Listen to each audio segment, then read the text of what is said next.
Chapter 4. Welcome back. We're happy you've passed the quiz and are ready to continue on. The next term we talk about is another acronym, IDLH, which stands for Immediately Dangerous to Life and Health. An IDLH respiratory hazard would be an atmosphere that poses an immediate threat to life, would cause irreversible and adverse health effects, or would impair an individual's ability to escape from a dangerous atmosphere. Per OSHA 29 CFR 1910.146, immediately dangerous to life or health indicates any condition that poses an immediate or delayed threat to life, could cause irreversible adverse health effects, or could interfere with an individual's ability to escape unaided from a permit space. With a permit-required confined space, the Confined Space Competent Person must complete, review, and sign the completed permit-required confined space permit. A non-mandatory example of this permit is included in the course handout. At a minimum, the entry log or form shall have the time and date, monitoring device type, model serial number, a calibration date, and the name of the individual doing the testing. All permits shall be signed by each employee entering the confined space. This includes the Confined Space Competent Person, attendants, and the responsible entry supervisor. The Confined Space Competent Person is responsible and accountable for enforcing use of the permit-required confined space permits and for entry into all permit-required confined spaces at the facility or site. The Confined Space Competent Person is a person with thorough knowledge of OSHA's Confined Space Standard, 29 CFR 1910.146, has been designated in writing by the employer to be responsible for the immediate supervision, implementation, and monitoring of the confined space program, who through training, knowledge, and experience in confined space entry is capable of identifying, evaluating, and addressing existing and potential confined space hazards, and who has the authority to take prompt corrective measures with regard to such hazard.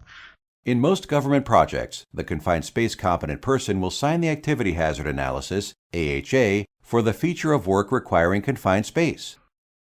Another common term for confined space is entry. Entry means the act by which a person intentionally passes through an opening into a permit-required confined space. Any part of the body passing through the opening is considered entry. Confined space team members must meet certain responsibilities. They have to ensure the space has been adequately ventilated, isolated, emptied, or otherwise. Check and make sure the space has been made safe for entry, or to immediately exit without question upon word of the attendant, no matter what the reason. Follow all safety rules and procedures that apply to the job. Be familiar with the work to be performed and procedures that apply to the job. Use the appropriate PPE whenever necessary. In summary, entrance responsibilities are to know the hazards, to properly use the equipment, to communicate with the attendant, and evacuate the permit-required confined space permit if necessary or when directed. The attendant responsibilities are as follows: to monitor entrance and exits during the job to ensure safety of the entrance. The attendant may not abandon his or her post for any reason while personnel are in the space unless relieved by another qualified attendant. To monitor atmospheric conditions in the space prior to and during entry. To control access to confined space. To summon emergency assistance as needed. To assess hazards in and around the space and take action on the same. To keep records of confined space work such as air test results, personnel entry or exit, and so on. The Confined Space Supervisor responsibilities include ensuring protection is provided to the entrance by verifying adequate lockout, tagout, and that all hazards are securely isolated. Supporting the attendant's authority in controlling access to a confined space. Verifying that all personnel have exited prior to closing the space. Ensuring all personnel involved are aware of the hazards associated with the space. And to confirm rescue services are available prior to entry. The contractor responsibilities are extremely important to know on government projects. If an injured entrant is exposed to a substance that requires an SDS or other written information kept at the worksite, the SDS or written information must be made available to the medical facility treating the exposed entrant. In a permit-required confined space, training requirements by the contractor include all of the following personnel: employees entering either permit-required or non-permit-required confined spaces, authorized attendants, supervisors, managers, workers within visual contact of the confined space. Employees must be trained to understand the requirements of the facility or site, specific confined space entry program, procedures, and emergency retrieval procedures.